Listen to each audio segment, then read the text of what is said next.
What's up, everyone, and welcome to Aaron Shack Politics. Another week of just wild things happening all throughout the nation and the world. We're going to keep this episode here focused on what is happening in Gaza and the West Bank. So let's take a look. Andrey is reporting here.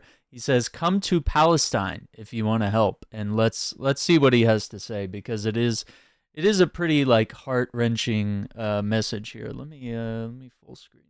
There we go. Here's the latest news from the West Bank. Everything is on fire, everything is horrible, people are being killed, houses are being destroyed, settler pogroms across the board, expansion of the ethnic cleansing. Trump just gave a tacit agreement for the annexation of the West Bank.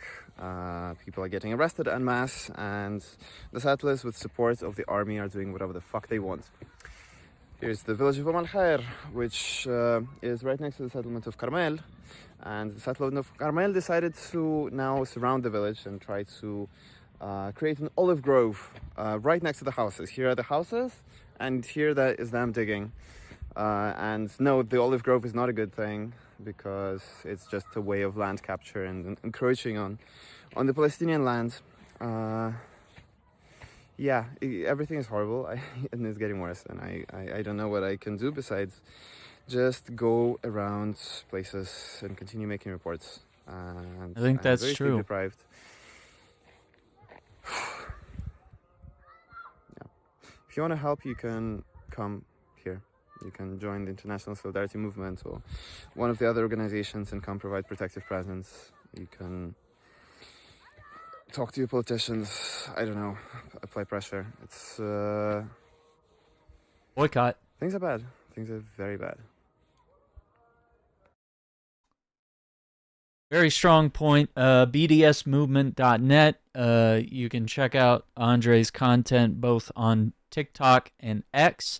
I believe on X it's at Here's the latest news from the West underscore Bank. Andrey ANDREY underscore X.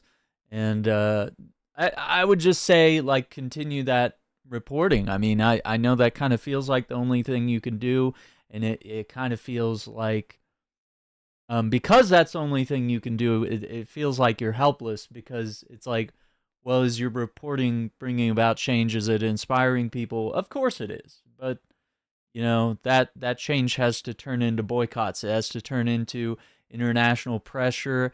It has to turn into, calling your politicians and political change across the world. And you have to battle basically the APAC machine, which is, a worldwide regime of political manipulation through money.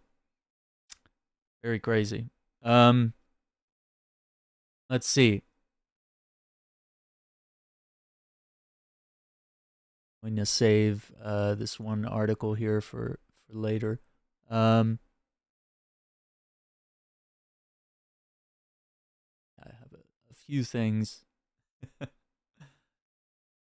I've kind of misplaced here. All right. This is interesting. Haaretz is reporting this, and I'll full screen the just the image here.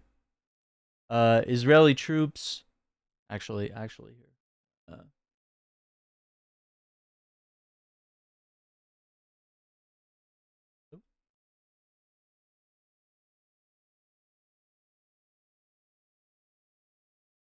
Here we go. Israeli troops are now going through Palestinians' phones. Anything forbidden provokes abuse. Testimonies leave no room for doubt.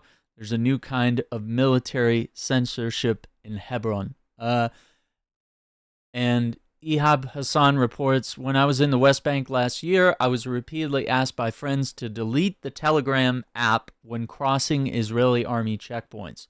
A 15-year-old boy from my town was stopped at a checkpoint where soldiers found Telegram on his phone. They tortured him, blindfolded him, threw him on the ground for 3 hours, pretended they were going to execute him, and let him go. People in the West have no clue what life under occupation means.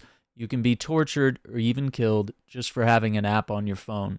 And once again, I'll link to the Haaretz article. You do have to have a subscription to read the full article, but this is just echoing a very similar refrain, which is, this is an apartheid. This is an occupation. And people that try to argue that, oh, yeah, Palestinians have like free speech and they can travel freely and, oh, yeah, Israel's the only democracy in the Middle East. It's like, no, this is authoritarian stuff. This is the kind of stuff you'd expect from like North Korea. No one's allowed to have anything on their phone that says anything bad about North Korea or Israel in this case, So I don't know. I would say to that stupid argument that, oh, it's a free country and it's the only democracy, I would say you have to be very blind and very ignorant to not see that. Anyway. Moving on, despite all the puns that we're going to have on the show today. Norm Finkelstein. I found this clip. I don't know why. Well, I know why it says "I love this man" on the top of the clip here, but let's take a look here at what Norm Finkelstein has to say. So Norman Finkelstein was on Piers Morgan's show, and he's talking about why this is indeed a genocide. You said Israel is in a war with Hamas. Yes. So has the other guest in this room. Yeah. My name is Fleur. What is your name? Fleur. Fleur. So has Fleur. Let me ask you a simple question, okay? If you're at war with Gaza, why are you shooting children in the skull and in the chest? The New York Times published an article on that, came under a lot of flack because they published that article. They said we can't refute the evidence. We have the x-rays in front of us. Yeah. They're shooting children in the head, in the skull, and in the chest. If you're engaged in the war in Gaza, why are you killing journalists? Why are you killing medics? Why are you killing UN workers? If you're engaged in the war with Hamas, why is it that Human Rights Watch just this past week put out a report? Yeah, Amnesty They International tell people too. where to flee. They say go to the safe zones. Human Rights Watch says when the people are directed, they're being shot at the road. But are you seriously saying, but hang on. Let me respond. When they get to the safe areas, I understand. I've already made that point. Israel drops 2,000-pound bombs on I've made them. that very point. Does that sound like a war? No, I've made it, or does that sound like a genocide? Well, what does it sound like? Well, I love that Norman just didn't relent, because Pierce was trying to cut in there and be like, oh no, I don't like where this is going. This is making me sound like a total idiot. And Norm was just like, no. I'm going to finish my argument. I'm going to get my point out. Now, sometimes it's kind of rude to talk over other people, but I think in this circumstance, Norman was absolutely right to make sure that he got his entire point across without being interrupted. Always love seeing his stuff. Okay, so next, UN Special Reporter Francesca Albanese nails it. This is not a war. There's not two armies. This is a settler colonial occupation. It's a genocide. Start bombing Israel. Throw these guys in The Hague now. Let's take a look. From a very clear standpoint, international law. And what international law obliges you to do is, if you really need to have a scheme, end the genocide. And the genocide is not a war. In order to have a war, I mean, look, I hear you speaking, and I respect you a lot, but something inside me shakes, because you're talking of this as if there were two armies confronting each other. If it's a war, if it's a conflict, it's between a people who are trying to resist on the little that remains of their land, frankly, and one of the most powerful armies here in the region. And again, I insist on the settler colonial framework and I insist on this on the ground, that this is how we can read it from an international law point of view, because it's the most basic infringement of the law of self-determination.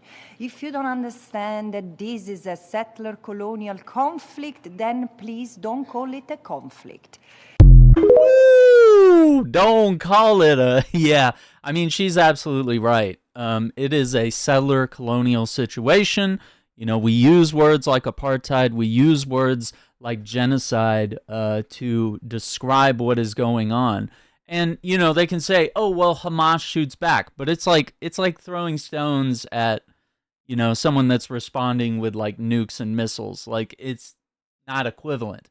Now, we could argue, okay, well, what about October 7th? Sure, what Hamas did on that day was bad, but Palestinians are allowed to have a resistance force. I'm not defending all of Hamas's actions, but I do think they have a right to resist their oppressor, and I think any country should have that right when they're being oppressed, when they're being occupied, and, you know, obviously genocided. You know, if the world is not going to stand up for Palestinians, they have to stand up for themselves, and they have to, you know, find ways to survive, and, you know, it looks like they're going to stay and hold their position there. So we'll keep you posted on what happens next. But I just think we need to continue to inform people, share these videos, and make sure that people don't forget and don't get complacent on an issue as important as this.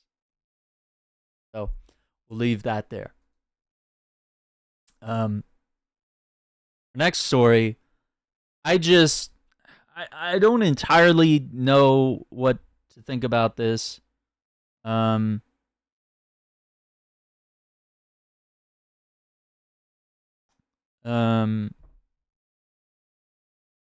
see. It's just a crazy article here. Let's pull it up. So, armed U.S. Special Forces veterans are being hired to patrol a key checkpoint in Gaza as hundreds of thousands of Palestinians cross to return north. So we've already covered like the whole crossing thing. We know about that, and we've seen these overhead images.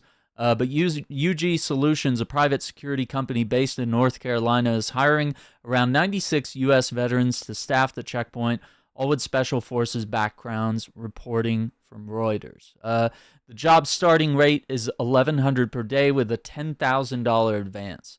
UG Solution plans to run the checkpoint around the Netzarim corridor, which is where we were watching videos from on my last video, which Israel uses as an unofficial military zone to divide North and South Gaza with other security firms from the U.S. and Egypt. And some of its contractors are already on the ground, reports Reuters. Hundreds of thousands of Palestinians are walking or driving hours to return to what remains of their homes in the north. The contracted veterans will reportedly search vehicles and be armed with the same rifles used by Israeli soldiers, but are not permitted to block or detain people. Deployment of U.S. contractors to monitor checkpoints instead of Israeli forces was reportedly a compromise made to secure the ceasefire deal, because having Israeli forces there would sort of compromise that, because they are not an impartial military force. But Israel created the Netzarim corridor to split Gaza as part of a suspected plans to maintain control of the north. Although UG Solutions is a new company, other U.S. private security contractors hired in conflict zones have a track record of killings and human rights abuses. During his first term, President Donald Trump pardoned Blackwater personnel convicted for killing 14 civilians in Iraq. So I kind of don't know what to think about all that. It's so absurd to me and beyond the pale, and it seems like it's a simple thing. You know, it's like, oh yeah, we just want some guys to guard and search cars and just make sure no one's bringing bombs or guns to the north or the south. Maybe there's, you know, travel back and forth.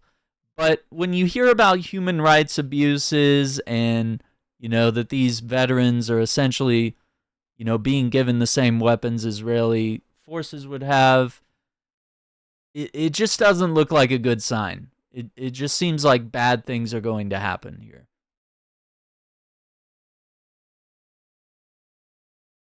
Okay, so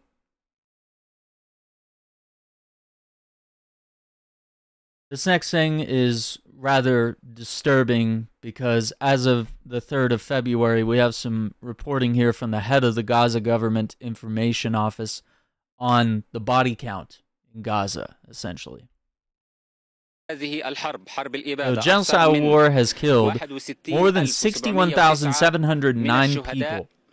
47,487 were brought to hospital,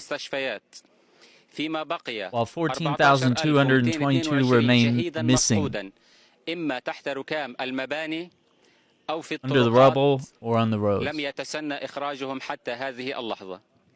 The number of injured has exceeded 111,588. More than 6,000 detainees have been subjected to brutal torture.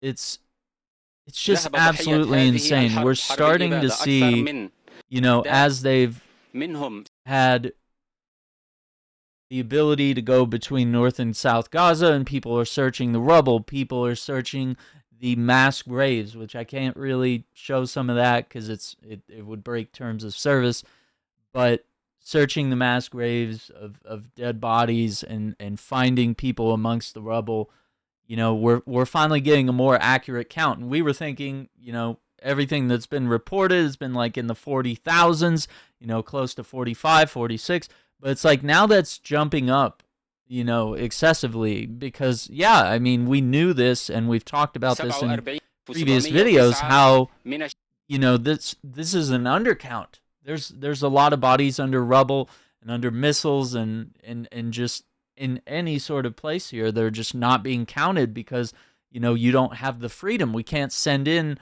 the UN or human rights groups or, you know, different organizations. Israel isn't allowing it. You know, they just want to kill people indiscriminately and then cover it all up, you know?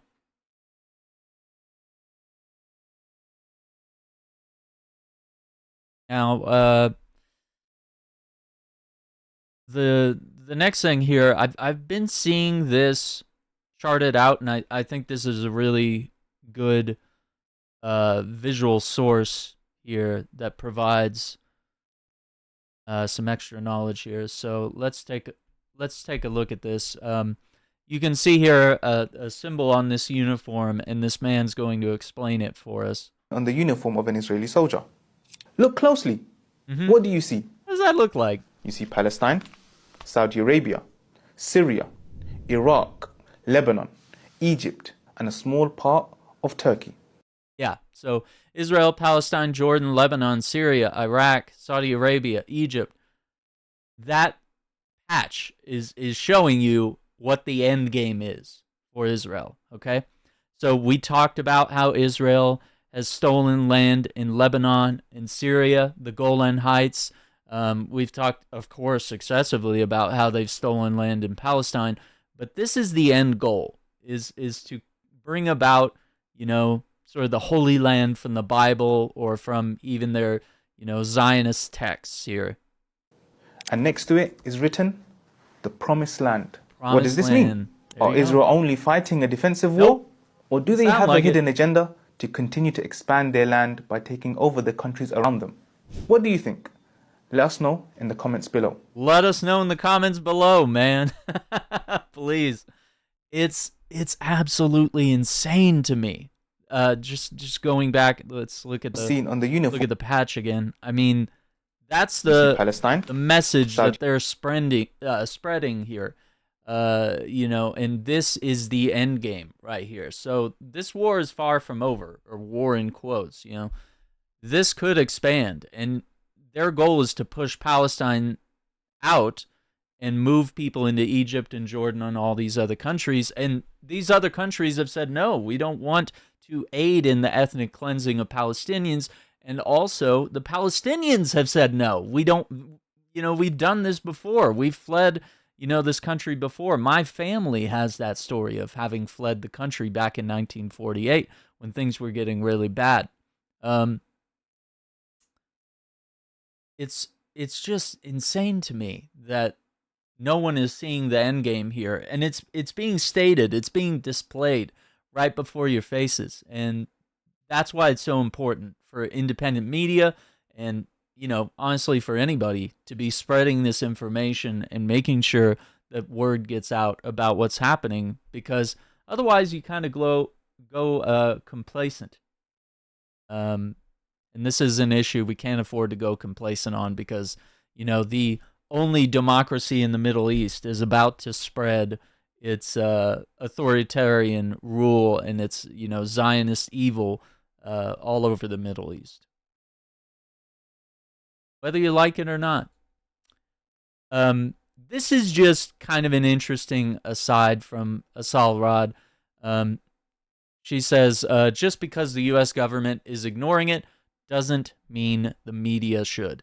The fact that the U.S. is welcoming a wanted war criminal is newsworthy. So what she said here is she does this on occasion where she rewrites like a New York Times header, and it says Netanyahu heads to Washington at critical juncture for Midi. Listen. Okay, I guess that's a Freudian slip of mine, which, is actually pretty accurate here. Netanyahu heads to Washington at critical juncture for the Mideast. And she has corrected it to what it should actually say. Netanyahu heads to Washington despite ICC arrest warrant. Now, some people will say that, well, the U.S. isn't a part of the ICC, so they don't have to enforce that. But it is the morally right thing to do.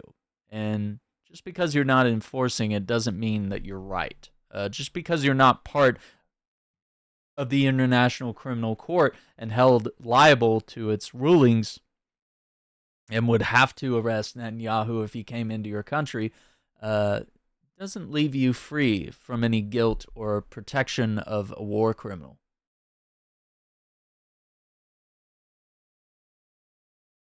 Okay.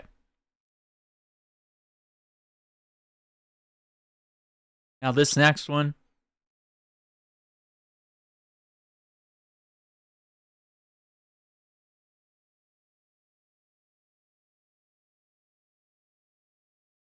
Sorry, I need some coffee. Oof. This next one is about, you pull this up, this is about the Hague Group. And 9 countries are joining forces to hold Israel accountable. Here's everything you got to know about the Hague Group. So January 31st, a group of Global South nations announced they're taking collective action to enforce international court rulings against Israel. Countries include South Africa, Colombia, Bolivia, Cuba, Malaysia, Senegal, Belize, Honduras, and Namibia. Their announcement is a response to widespread anger over Western double standards when it comes to enforcing international law. Actually, let me bring it there so you can see everything. In January 2024, the ICJ ruled that Israel had plausibly violated the Genocide Convention, but countries like the U.S. and Germany continued to collectively supply Israel with billions of dollars of weapons to use against Palestinians in Gaza. I would say also the UK, Canada, Spain, all these other countries have continued to arm Israel despite this knowledge. The Hague Group is born of necessity. In a world where powerful nations act with impunity, we must stand together to defend the principles of justice, equality, and human rights. And the group has promised to uphold international criminal courts warrants against Israeli leaders, prevent armed transfers to Israel, prevent ships carrying Israeli munitions from docking at their ports, and encourage other countries to join their alliance. Many Hague Group countries have already taken action against Israel. South Africa, of course, brought the genocide case to the ICJ. Belize, Bolivia, and Colombia broke diplomatic ties with Israel. Malaysia banned Israel-affiliated ships from docking at its ports. Colombia suspended coal exports to Israel. Namibia condemned Germany's support for Israel at the ICJ. The formation of the Hague Group is hugely significant development. It is a decisive initiative aimed at maximizing international pressure for sanctions and an arms embargo against Israel until the genocide ends. Palestinian national sovereignty and self-determination are secured, and an independent Palestinian state with East Jerusalem as its capital is established. That's coming from the Irish political party. That's pretty freaking awesome. So the Hague Group, it is important. It is a great idea, and I think this is a huge step forward. I think a lot of people might dismiss it because it's, oh, well, it's a bunch of like South American countries and you know, South Africa and stuff like that. You know, it's not the Western countries that control all politics and that matter to people. Well, I would advise you that things are changing, and it's only going to get bigger from there.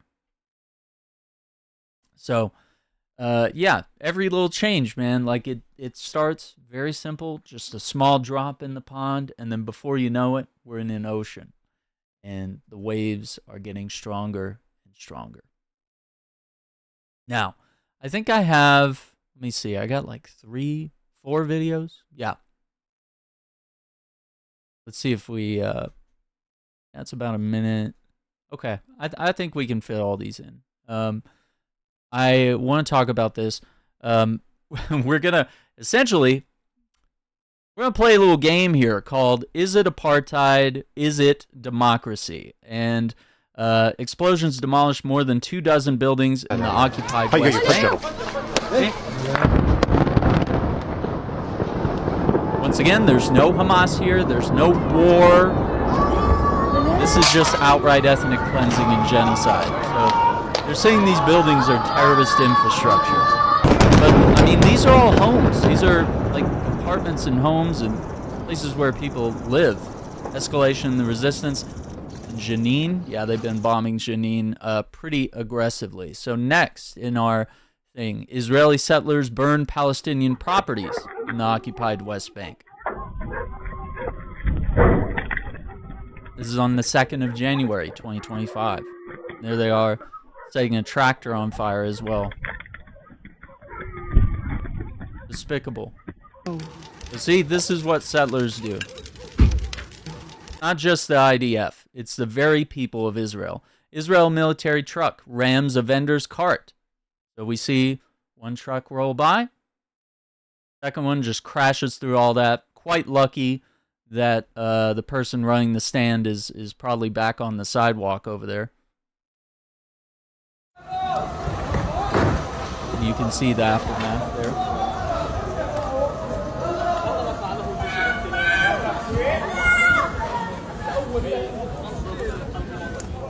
All that wasted, you know, fruits, vegetables, all sorts of groceries there.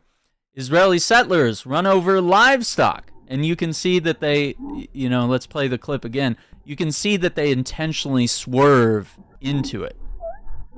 And the dog chases them. So, first they swerve away, but then they swerve in. So let's watch it again. Away, then back in.